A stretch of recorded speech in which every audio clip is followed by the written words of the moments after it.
Hello, everybody. And guess what? I love me some me. How are you guys doing? Do you love you? Do you love the little you? Do you love the big you?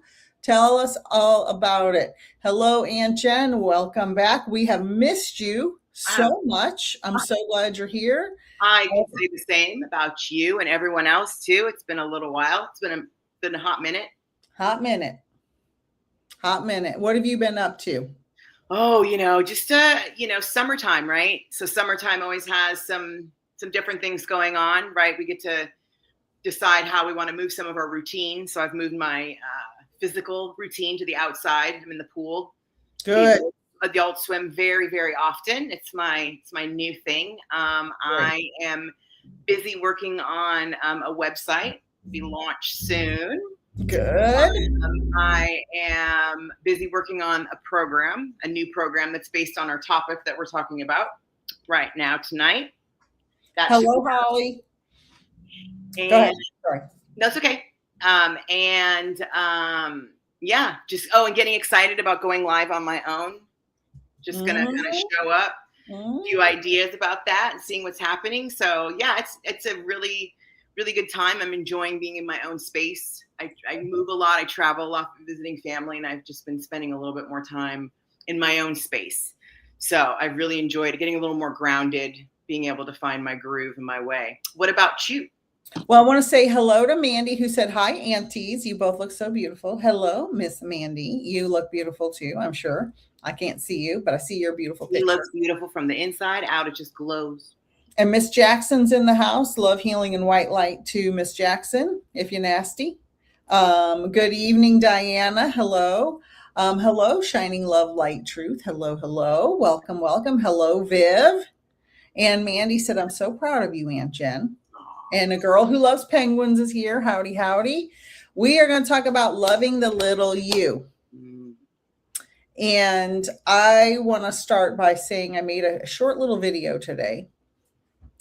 And for those of you who know me and have heard my story before, and this isn't for, oh, tears and, feeling sorry for me. And just everybody has a story. Yep. Um, I grew up very humble, meaning of very little means when I was a young girl.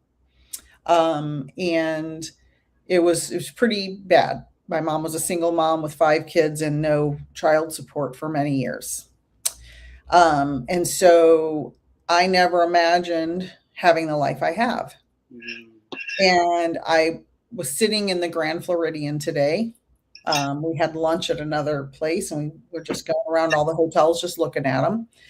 And it hit me when Mm. I was that little girl with no electricity doing her homework by candlelight and not having dinner.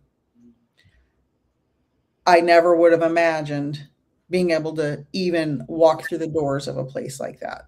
Right. And through hard work, some lucky breaks, some help along the way, and just sheer will. It's not like I'm like obsessed with the Grand Floridian. I just happened to be sitting there today by chance. Um, it wasn't like I'm staying there. That's a different level. But just being able to do things that I never would have imagined doing. Mm. And it just hit me like a ton of bricks. Wow. How, because those things feed my inner child Right. and it heals the little me. I don't even know if I knew that Disney World existed when I was a kid. Like it wasn't even on my radar. I was just trying to survive every day. So yeah, I never even imagined being able to go there. And Mm. now I can go there anytime I want, which is crazy and awesome. And definitely every time I see that castle, little Mm. Nicole heals a little bit more. There you go. So people can say, "Oh my God, it didn't world." It's healing to me. Mm. If you knew my full story, you'd be like, I get it. Mm. I get it. I get it. Hello, Carrie. Welcome in, everybody. So tonight, Aunt Jen's got some tools, some tips. She got notes today. Very proud of Absolutely. that. Jen's got notes, which I'm excited about. And she's going to talk about how we can love the little us inside. Mm-hmm. I also like, because I can see the little comments now, even without my Goodwill readers on. And I just wanted to say, Vivian, I see you too. Hello to you.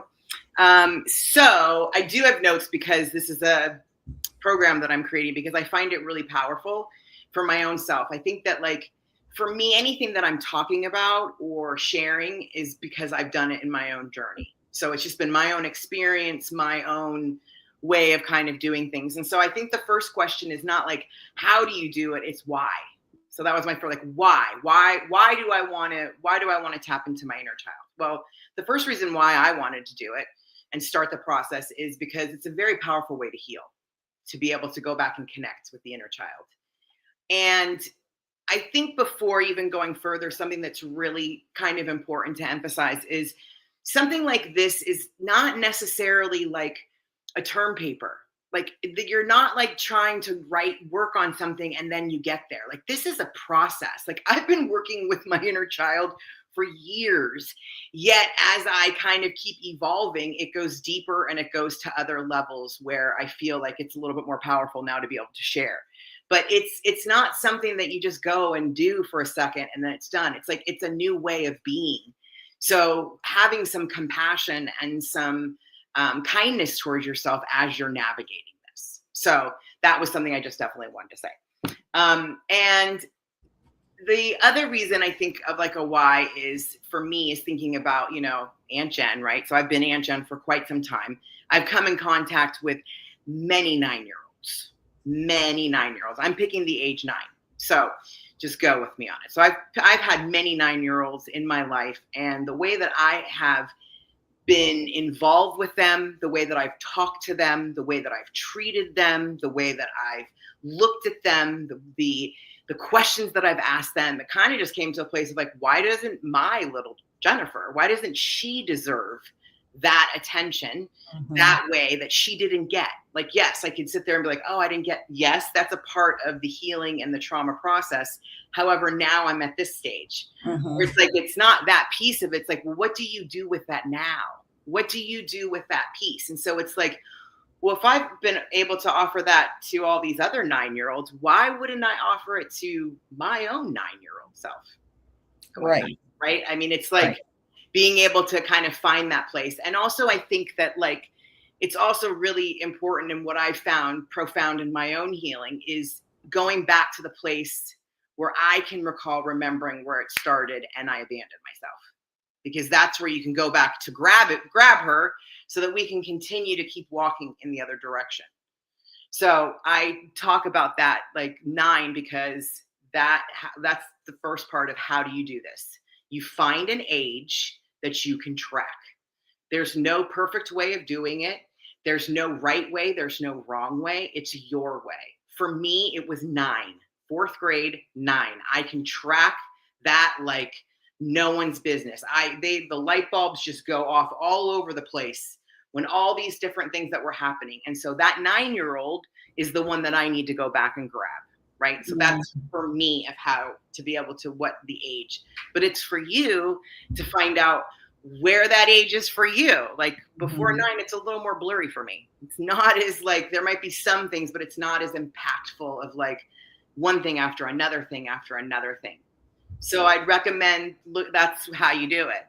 You figure out, you find, and that might take some time. You don't put pressure on yourself to be like, oh my gosh, I can't find that age.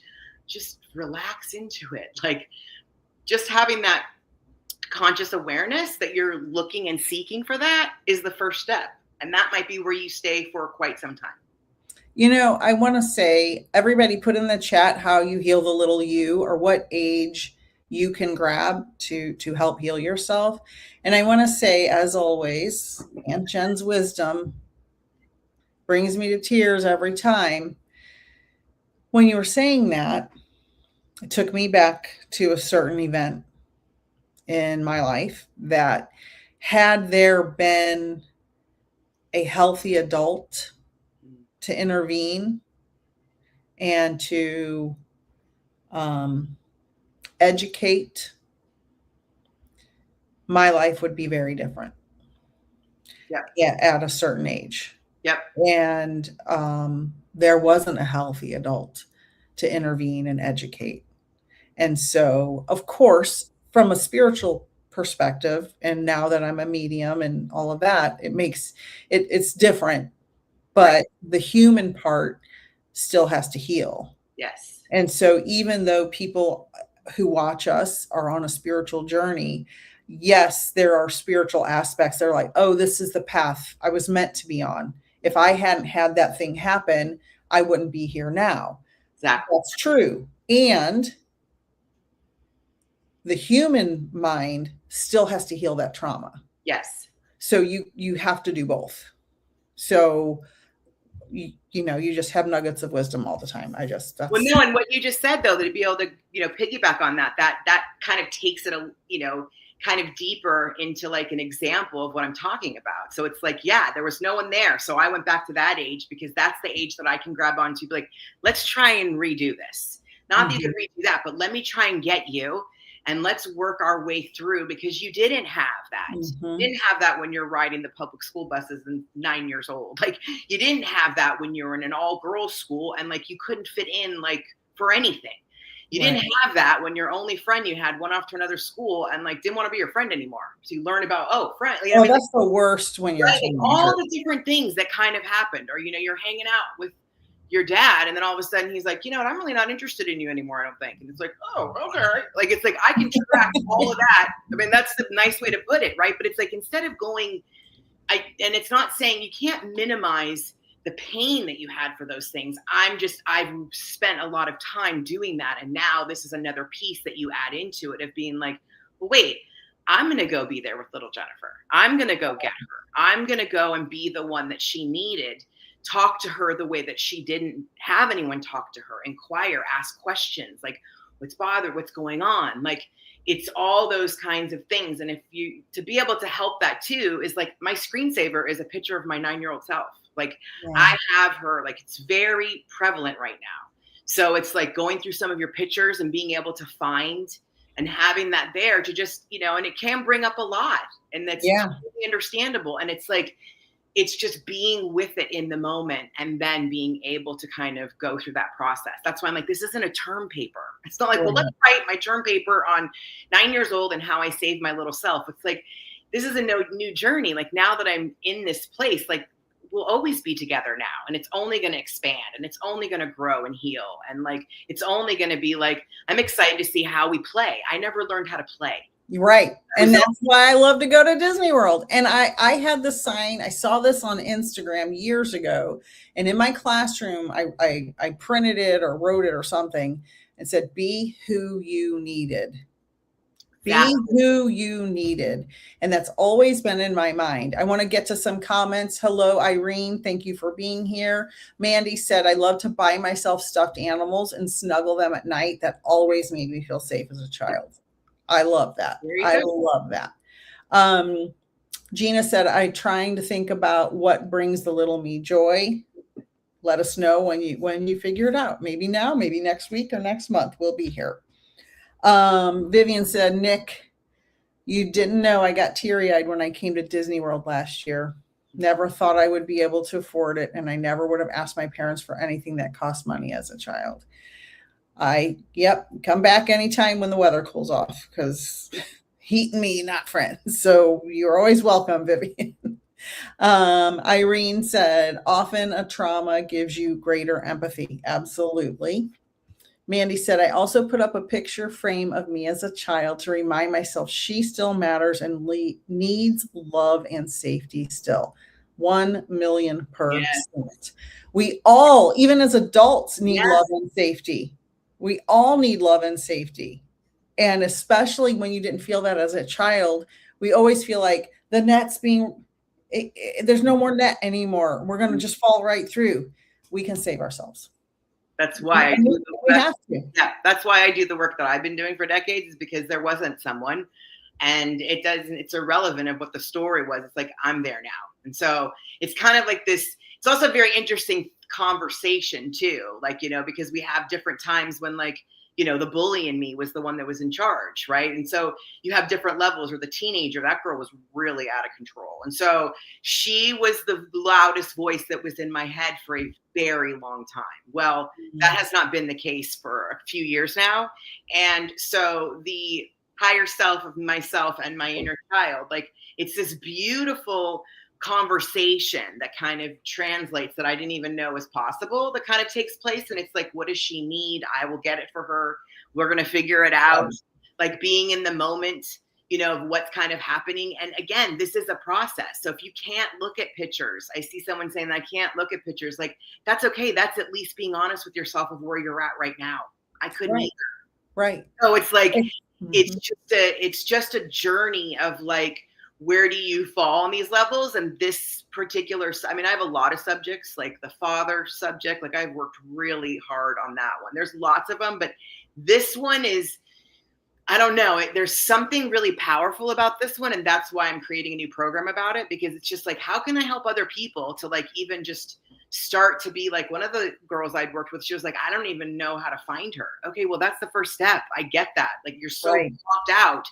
So it's like, that's the first part of like, at least being able to admit that to yourself, or just the emotions that you felt towards yourself. That version was something that people gave to you. They projected that onto you. And that was another reason for me of a powerful, because it's like, I was a really sweet, loving, like, I'm not saying I didn't have all kinds of stuff. Like, let's be real, but like, I wasn't like that, but the world did not work in my favor because they didn't enjoy the way I showed up. I didn't fit into a box in any which way, shape, or form. And that was not how it was supposed to be. Like, you were right. It was supposed to look like this. It was supposed to, and it was like, oh no. So it just became, even down to your left-handedness. Yes, I know. So it's like, story. It's just, it all of it. Like, it really, like, and people are trying to do the best they can. And like, that's a great story. But the way that I've moved it is like, people weren't there the way I needed them to. Like, I get that you did the best you could, and you didn't, I needed something different and I didn't get it. And I'm not wrong for that feeling.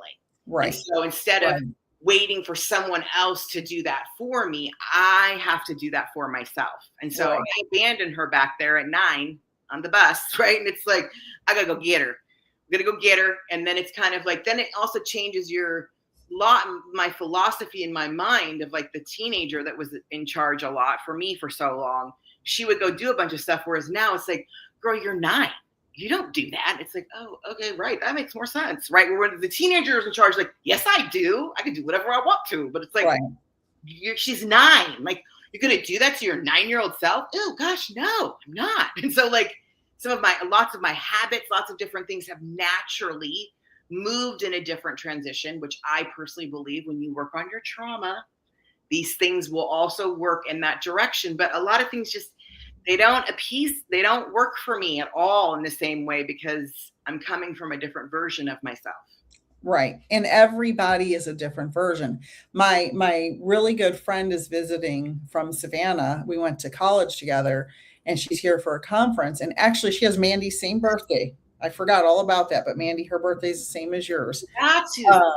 Yeah. And we were just talking about kids who are born with different diagnoses, like autism or Asperger's or being on the spectrum or whatever the proper word is today, because it changes day to day.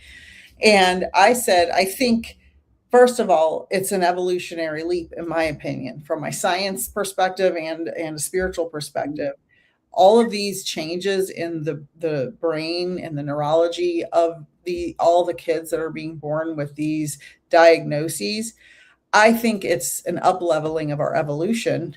But us three-dimensional people want to put them in a box. You got to be in this box. You got to be in that box. Oh, you're something's wrong with you. And they say there's something wrong with you. You got to do it this way. You got to do it. It's like, I don't think of it that way.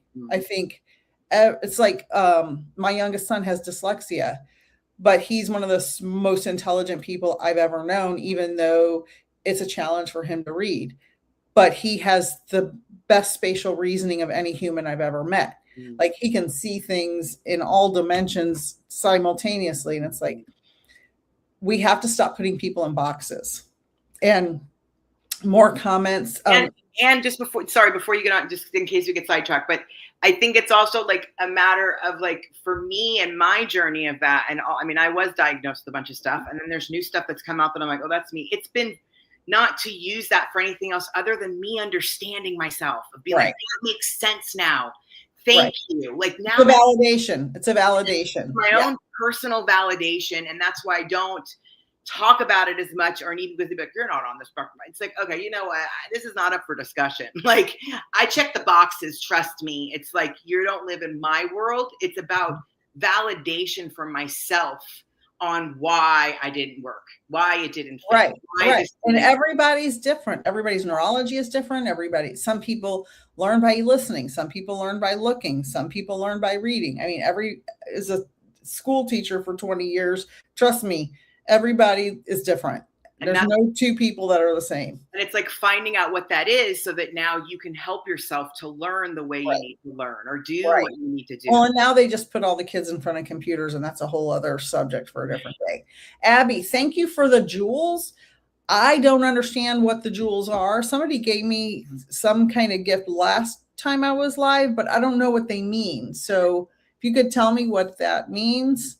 I don't know. I'm sorry. I'm not good at this. I don't even know what you're talking about. But I appreciate it. It's appreciated. I just don't know what it means. Can I give other people jewels? Like, I don't know what they are. So just let me know if you're still hanging out. Mandy and Vivian are chatting. Gina said she doesn't think she can look at herself as a child. And she also said she'd get teary-eyed to come to Disney. Let me know if you ever come down this way.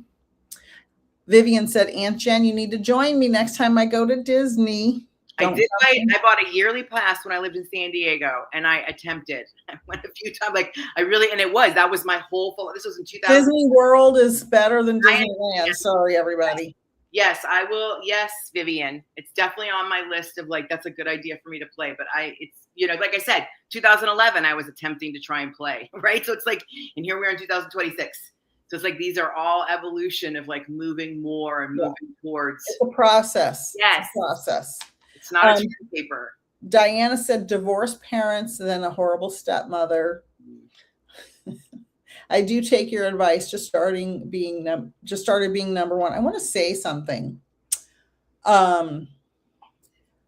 When I was a teenager, my mother died. My little sister and I had to go move in with my dad and his wife and my two stepsisters, who we just call each other sisters because we grew up together.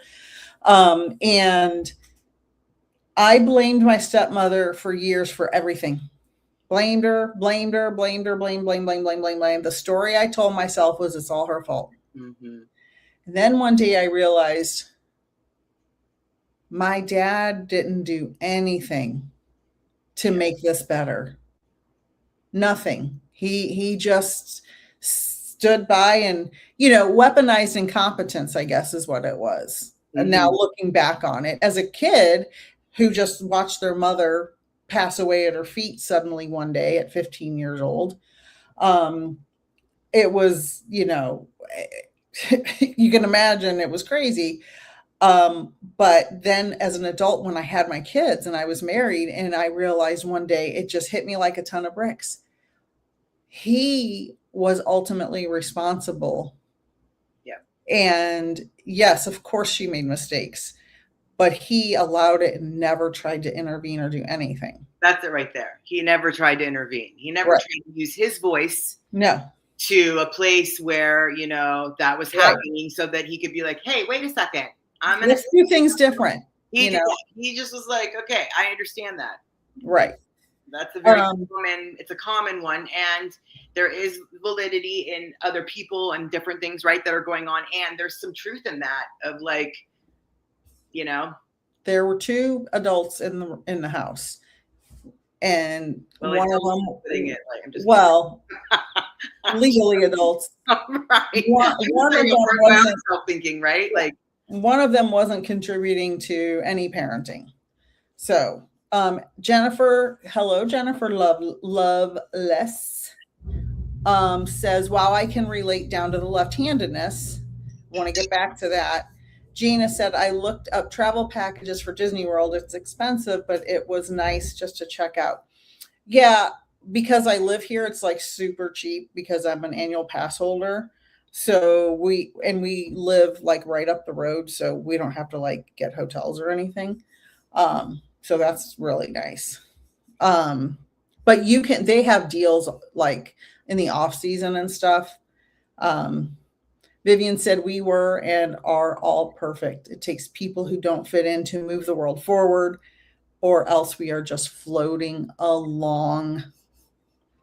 100%. Abby said, I am fortunate to be raising my granddaughter, so I am able to give her what I needed and did not get. So it's very healing to give her that love and protection while also filling her desires and needs.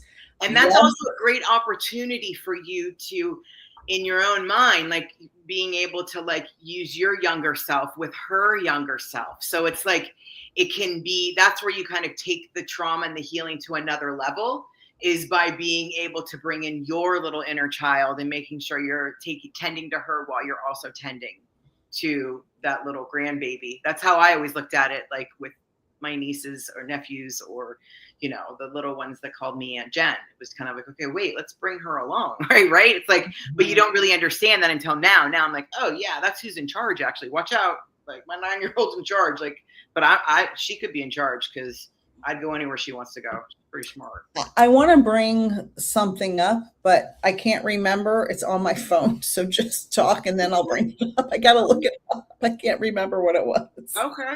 Okay. Let's see. Let me see my notes.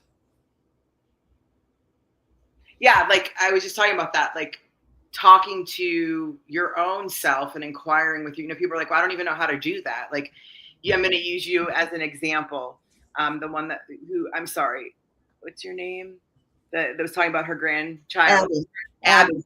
So like, how do you, Abby, talk to your granddaughter? And I would say move that and talk to yourself that way. That's how you start. That's actually how you can also start shifting the negative self-talk, is by being, I mean, if you have to use a granddaughter as an example, right? Like to be able to start to get to that place until you can get to that place of like, it's all kind of a work in progress. Like, I mean, I keep saying the same thing, but I really believe it. I don't know where I came with term paper, probably because you're a teacher, but I mean, this isn't a term paper. Like you don't get a grade at the end. You're not trying to there's not like, oh my gosh, I want to hurry up and get There's there. not a goal. There's not. There was somebody who, I've been working with now for 4 years. And, when we'd first started working together, I was like, hey, welcome to your new life. And they're like, well, wait, what? And I'm just like, okay. And then they'd be like, oh my gosh, this, I just had a dark night of the soul. Like, I'm glad it's done. And I'm like, oh, it's gonna come again. No, it's not. And I was just talking to them yesterday and they were like in a new position. I'm like, do you see now? Like what I've been talking about, like you're in a new life. Like, even if you take, they're like, why? But I take steps back. I'm like, yeah, but when you take your steps back, you're not that same soul that you were right. years ago. You've taken steps back in a new level and consciousness of yourself. Right. So you are in a new life. Do you see that now of like how you've, and they're like, oh yeah, this is really a whole, and I'm like, exactly. Like it's not a term paper. It's a whole new life. It's a whole new world. It's analogous to when someone is an addict and they get sober. And I'll just tell a personal story. Next month will be 28 years my husband has been sober. And yes, his addiction was terrible while we were married. And I was pregnant with our second son when he got sober. And it was hard. It was very hard while he was an active addict. But the year after he got sober was 1,000 times harder than the years before. Now, I am not saying don't get sober because it gets hard for a year. I'm saying it's like the dark night of the soul. Yes, that's hard, but there's so much more that comes after it because people fall away from you. You realize, oh my God, that person was a toxic, horrible person. And although I dealt with something here, now I've got to deal with that in some whatever way is the most healthy, right? Yeah. And so the dark night of the soul is a start, but it's just the start. It's the It's the abstract of the term paper, right? The beginning that explains what's going to happen, and then the rest is coming. And then it just keeps And going. yeah. It's an ongoing, like, for me personally, like, I wouldn't want it any other way. Whereas like other souls that may come into my life, or I may know that they're in it for the quick term paper, like they're not my people. Like, I'm not writing a term paper here. Like, this is my life. This is the new way. And, as you do start to do that, you do start to, and it goes in layers too, of seeing people. The more you start to love yourself, the more you start to realize how people show up for you or don't show up for you. And it's painful. It's very, very painful to have to believe people when they show you who they are. Listen, that could not be. It's almost like you're psychically connected to me. Remember, we have Green Bridge. We've had one. We have had that for 35 years. That could not be a more perfect segue to the point I was going to make. From the phone. From the phone, because I couldn't remember. When someone who you thought would show up for you when you were really struggling, and then this person who is supposed to be your person, your number one person in the world, who is your ride or die, who has been there with you, knows that you know every secret they have, they know every secret you have, and then they make a passive aggressive social media post. That is an insult to you when you're struggling and you're at your lowest point. And it's just so shocking. There's a lot of shocking, right? You go to, like, it's not about that. You're not supposed to look at all those things. You talk about social media, but you have people that, like, just watch you, but they don't ever like your person. That's like if you were struggling, Jen. We've been best friends for 40 years. Well, best friends for most of 40 years, right? And if you had some horrible problem, and then I made a passive aggressive social media post about you, and you knew it was about you, and you could see it, that to me is the biggest chicken shit bullshit someone can do to someone they claim to love.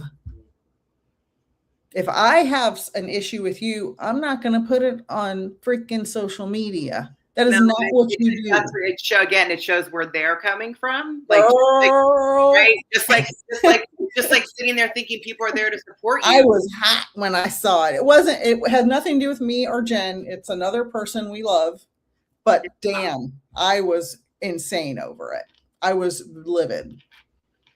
Or you believe, have to believe people when they show you that they say they love you and they're there to support you, but they're not. Like, they don't ever show any support when you're trying to put yourself out there on social media, but they'll go and support all these people that they don't even know, or whatever's happening, or they're just watching you from the sidelines like a spy, but they're not doing anything. And it's like, okay, like, you don't have to necessarily, it's not about me, but it's showing a lot about you, about where you're at and how you can show up. And maybe that doesn't really work for you in a way. And it's not about making people wrong. Like, I'm not in a place of making people wrong or calling people on something. I'm just in a place in my life personally right now where I'm believing what people are showing me. And there's no more talking to myself or making a reason because they're related to me this way, or something's happening, or they've been a friend of mine for this many years. Like, no, what are the facts? What is happening? How are they showing up? Are they low effort? Are they like, and it's true when you're I definitely had some stuff happen within the past few years, and it was very interesting and amazing to see who was actually there, and not in a bad way. You're trying to survive, so you're not even paying attention. And then you start to look around, you're like, that was interesting. Like, wow. Or losing someone, right? You've always been there to support people when they lose someone, and then you lose someone. That means the more to you than anything else has ever meant. And they're nowhere, like maybe for a second, but there's not checking back in or seeing, like, that's not a real relationship. Like, that's not. And so again, I'm not making anyone wrong or right. I'm not into that. I'm just believing what people are showing me now, period. And I maybe mistakenly, I don't know if it was a mistake or not, But I was so upset because I know the people that this was involved in with, and I wrote some things that they were not bad things. I didn't write negative things to this person. I just explained, you know, your loved one is really struggling, and maybe putting a social media post about it that's insulting is probably not the thing to do, and maybe support and love is the thing to do. And then after I put that, I'm like, oh, wait, I forgot about the hypocrisy and judgment. So then I added, you know, people who are in this situation are really hypocritical and should probably clean their own side of the street up before they.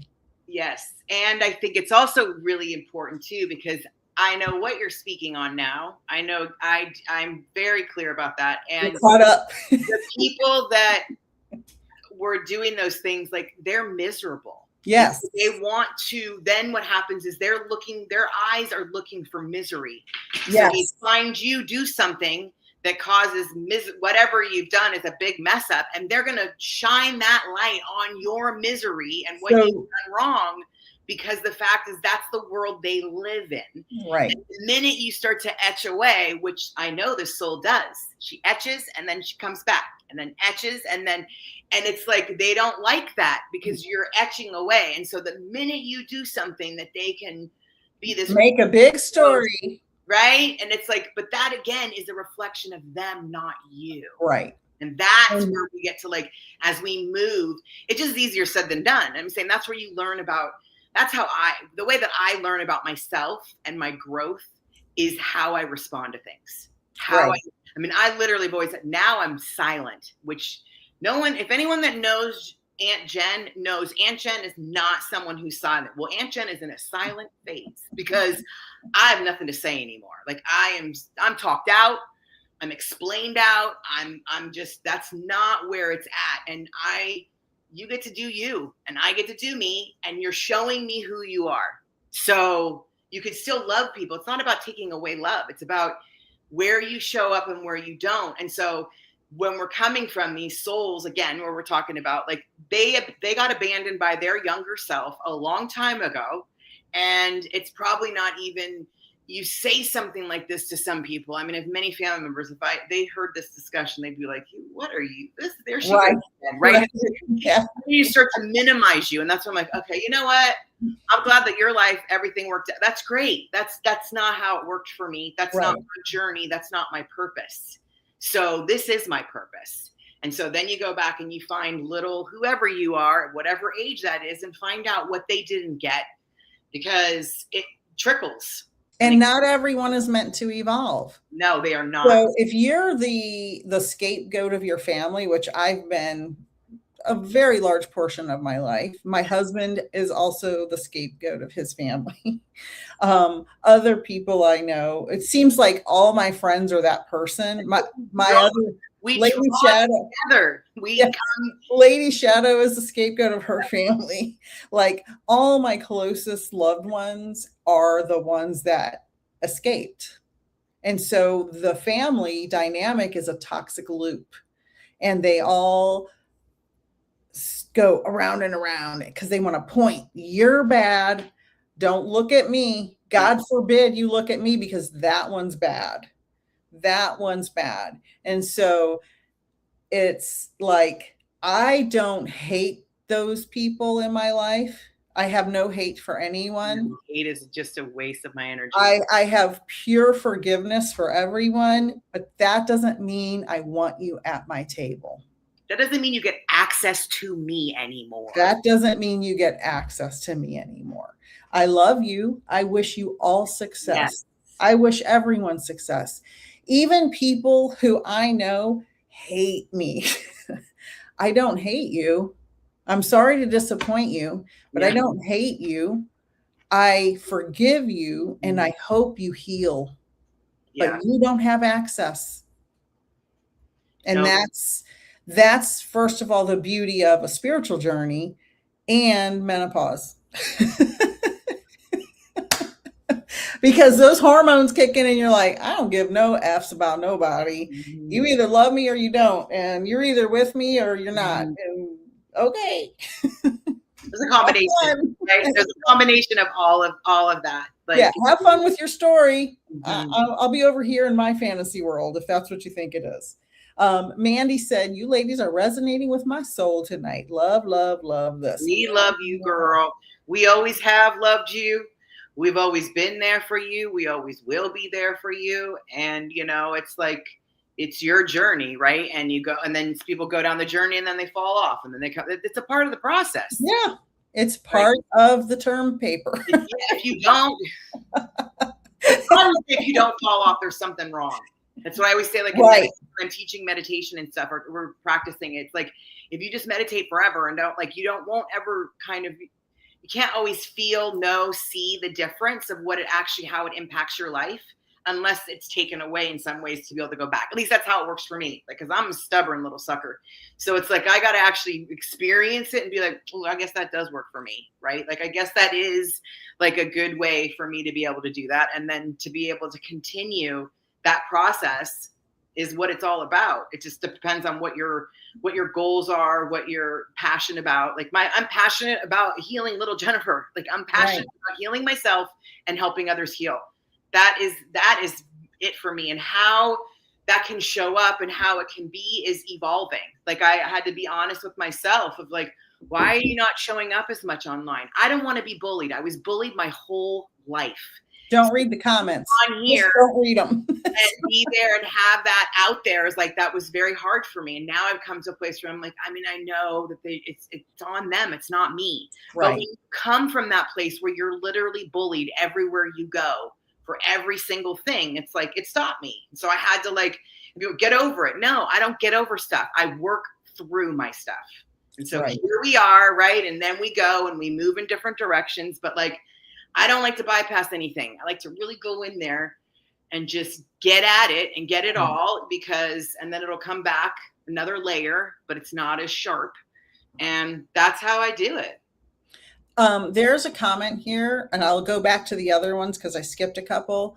Karen said, love that. Stay positive and forgive everyone if you can realistically. Now listen, forgiveness does not mean forgetting.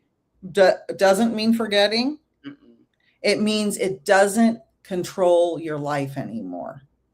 It doesn't mean going to Christmas with an abusive parent or an abusive sibling or an abusive ex-spouse or some toxic family member, the toxic aunt who's going to be drunk and throwing shit at the Christmas tree. You can forgive that aunt, but you don't have to go to her Christmas, right? You can forgive and not let the emotions of the pain control you anymore. It means you send them with love. The people that I have forgave and gone on my journey, I forgave them for me, not for them. Because what I was carrying around by not forgiving them was causing me turmoil. Like, yes. But then you come to another place where someone's like, well, then I can't forgive them. Like, because you have to work through it. Like, there's no bypassing it. Like, it's like you want to, it's kind of like, I've worked from the inside out personally. So now I'm spending a little more time on my outside. Like, you can't just like, I'd like to run a mile, but if you can't do that, like, okay, so what am I doing? Like, I'm in the pool on the regular basis, like moving my body, starting from scratch. Right? Being like, okay, well, how can I help myself? Okay, this is the way I can do it. Like, but then you want to be able to get like to the end of it. That's not how it works. And you miss all the juice. Right. Even though there's a lot of pain and there's a lot of all the different things, put in whatever you want, like that comes up when you're working through forgiveness or whatever it is. Like, there's a lot of beauty, like personal beauty that comes. Like, that's another reason personally why I love doing this work with people, because being able to be the person that witnesses them as they grow and evolve and change, and like, I couldn't ask for anything else. Like, for me to actually get, like, it's just like, really? Like, I could like it's who I've always been naturally. So it's like a natural kind of thing because I've always wanted the best for people because I've always wanted the best for myself. So I didn't know how to do it for me. So I was out there overpouring to everybody else. Right. Exactly. And So, a lot of these issues that we're talking about, and I am absolutely sure everyone in the chat, everyone watching knows someone who hasn't healed their pain and has an addiction issue. The addiction is a failure to face and move through your pain. And because my husband got sober in 1998, 98, I've read a lot about addiction. I've been to a lot of Al-Anon meetings. I've been to a lot of AA meetings. I've been to a lot of different kinds of meetings. My dad's been sober since 1989. You know, I know a lot about addiction personally. And so I'm not an addiction specialist. I'm not a therapist. I'm not a counselor or anything. But I've always thought, some part of me, that if you heal the underlying cause, you can move through your addiction in a different way. yes. Congratulations, Jennifer Loveless. Yes. And the only reason I say that is because I've done a lot of work with, not with him personally, but you can find YouTube University. Yeah. School. Gabor Mate. Love it. Oh my God. Love. I think I started listening to him whatever it was. Like, you heal your trauma and the addictions will move in another direction. Right. Exactly. I'm living it. I'm like, and I also kept some of my addictions because I wanted to prove that Gabor Mate was right. Like, come on, let me just it's gotta be. And it's like, and then I'd be like, maybe you're lying to yourself. And then it'd be like, okay, no. And I just kept going. And it's true for me. Yeah. I can't say for anybody else. And so it is a process. And a lot of people, I don't want to say anything because never mind, because I'll just upset people. It's like, well, it starts with loving the little you, because if all of the little, doing the work, just right. not using something as your addiction and just you become a dry whatever, like you don't really work through your stuff. And so it's like, yeah, you might not be having the substances or the addictions of something, but like that, people think that's, I got to do this to be able to get there. And it's like, it's actually the opposite. If you can actually work with your trauma, the addiction will help to move away. And sometimes the addiction, which can be a form of medicine, is helping you work through your trauma. Once you get to another place within the trauma, then the addiction kind of moves in another direction. And Karen, I want to say congratulations. Sober 16 years, 3.5 years without smoking. Excellent. Wonderful. Addiction starts when the little you got hurt, right? I believe every addiction starts with unhealed wounds from childhood. I mean, everybody has them. I was doing a gallery reading the other day, and I won't use any names or specific examples, but I was giving a description to a mother, and I said, your child had this issue. He's telling me he had this, and this issue. And she's like, no, he was perfect and everybody loved him. And that's a red flag. And I said, well, and he unalived himself.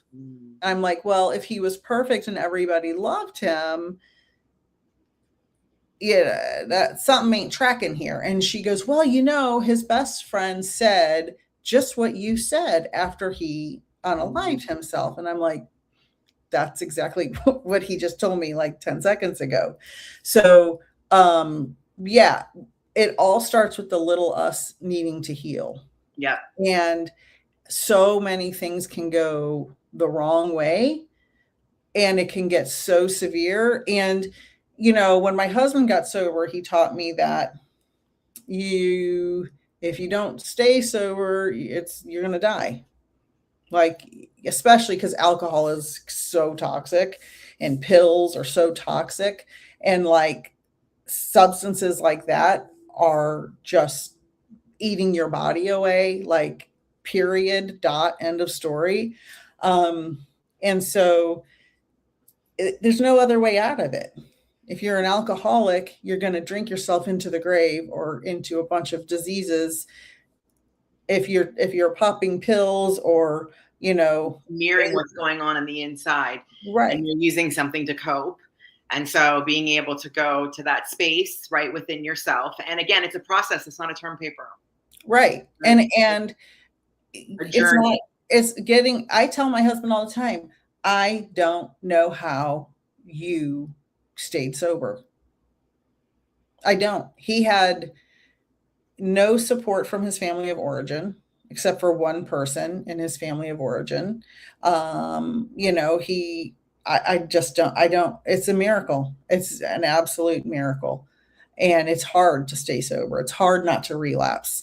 It's hard to, um, And I think that anybody that is struggling right now, like, you're in pain, yeah, and that's a place that you get to acknowledge within yourself. And you're not wrong or good or bad. You're just there, but being able to maybe look at it a little differently as like what this is about and where you're at. And a lot of times we look towards different substances to fill a void, right. to be able to move us in another direction, right? And be able to, and then we end up realizing that didn't work, right? And so it's like, and it becomes a cycle. And so Yep. the cycle goes the other direction too, like thinking about how much you were involved in your addiction, right? How much that was a part of it. And so realizing that the other side of it is going to take that kind of dedication. I mean, think about it. Like, I mean, when I was a cigarette, I was really dedicated. Like, right? I was. Yeah. I'm not dedicated. Like, it's not this, but I'm dedicated to the other side now, right? Where it was like, and then you start to feel bad about yourself and shame. I mean, there's a lot The of spiral, yeah. The shame spiral. Yes. And When that's why you quit smoking cigarettes, because I'm a former smoker. I smoked off and on for years and years, over 20, 30 years. I don't even know. And when you go back to smoking after you quit, you go into a shame spiral. Same thing with, drinking or popping absolutely. pills or shooting H or whatever it is. Like, it's a spiral, and then you hate yourself even more. That's why it's so hard to stay sober, because that voice in there says you're a piece of shit. I told you were.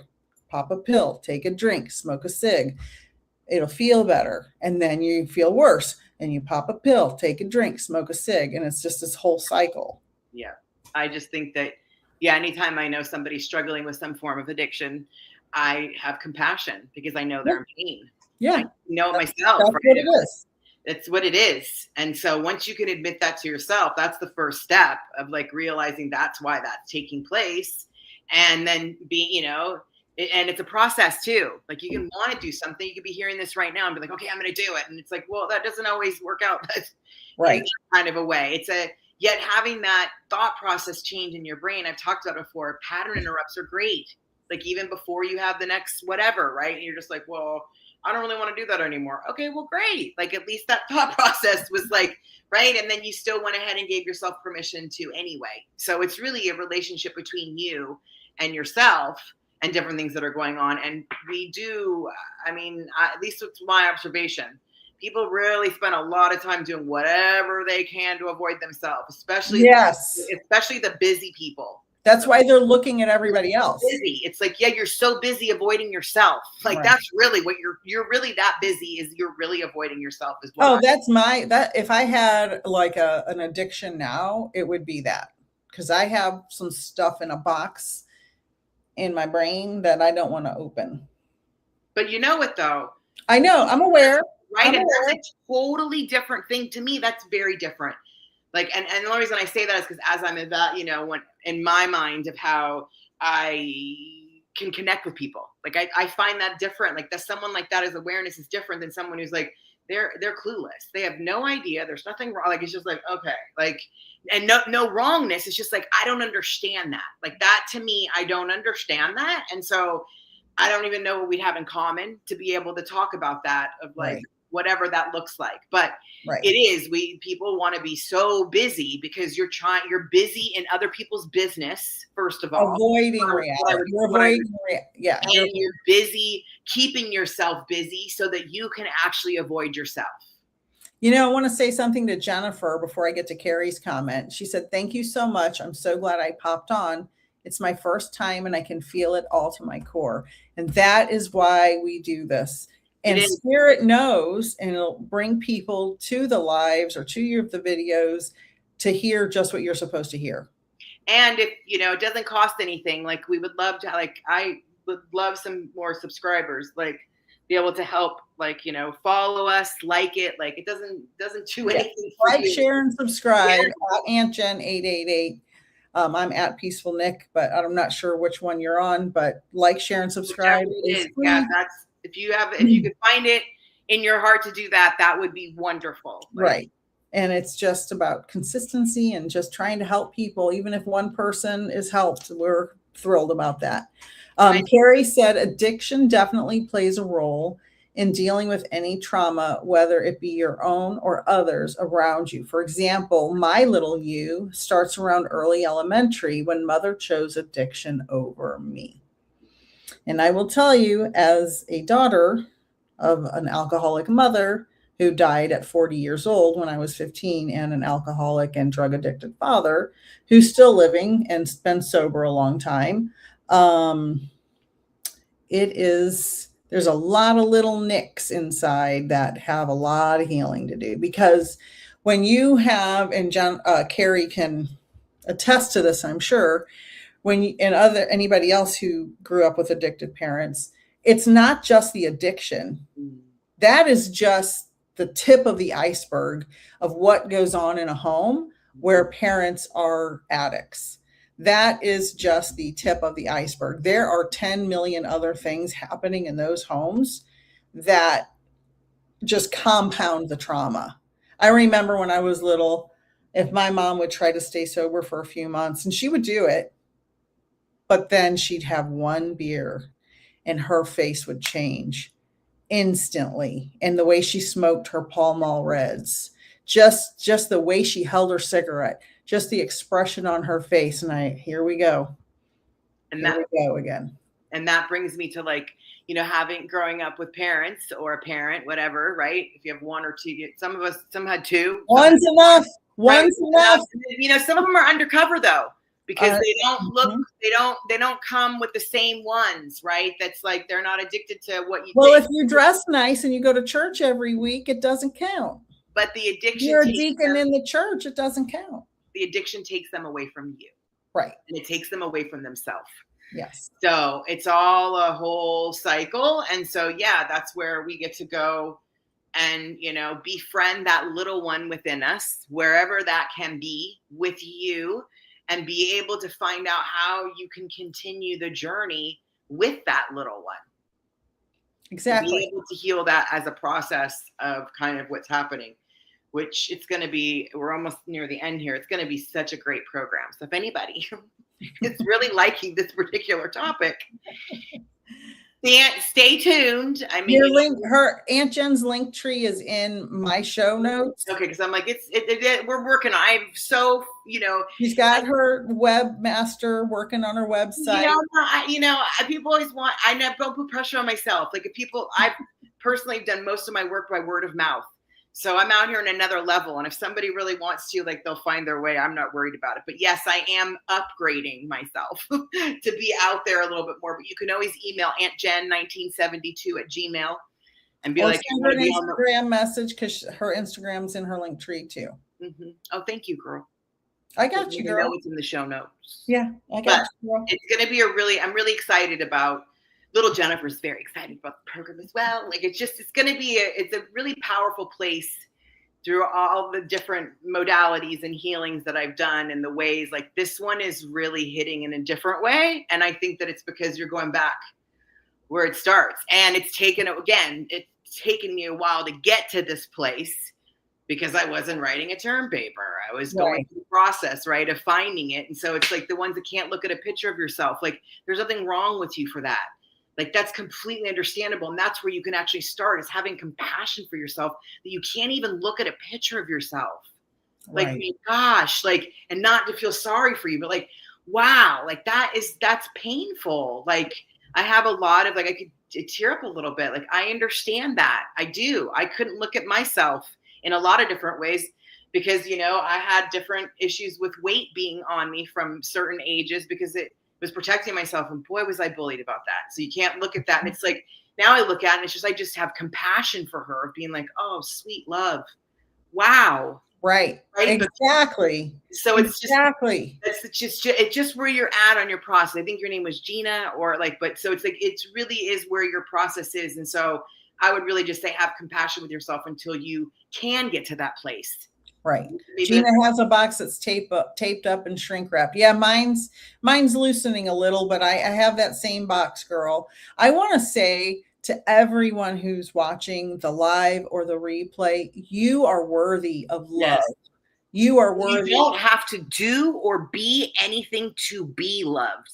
And if people put that projection onto you, maybe it's the wrong people, because you don't have to do or be. I'm sorry, I didn't mean to interrupt you. It's okay. It's okay. We're very passionate about this subject because we've had similar issues, and we've known each other so long. So that's why we bonded. Right. Over our trauma, being the black sheep, having fathers that we didn't feel loved us, being misunderstood by our, just all the different things of like, and everywhere we went, just like, it was always like something going on with it. And it was just, you're wrong. You're wrong. You're wrong. Yeah. so you're always wrong. Right. And then we get together and we're like, you're not wrong with me, neither are you. Yeah. Well, okay. I think you're cool. I think you're the best. So, yeah, exactly. Wait a minute. 40 years later, 40 years. It's 40 years. So as I was saying, you are worthy. You are worthy of love. You are worthy of compassion. You are worthy of hugs. You are worthy of working out your stuff without anybody judging you or telling you what to do. If you are an adult and you are living independently, F those bees. Sorry, I cuss like a sailor in my real life.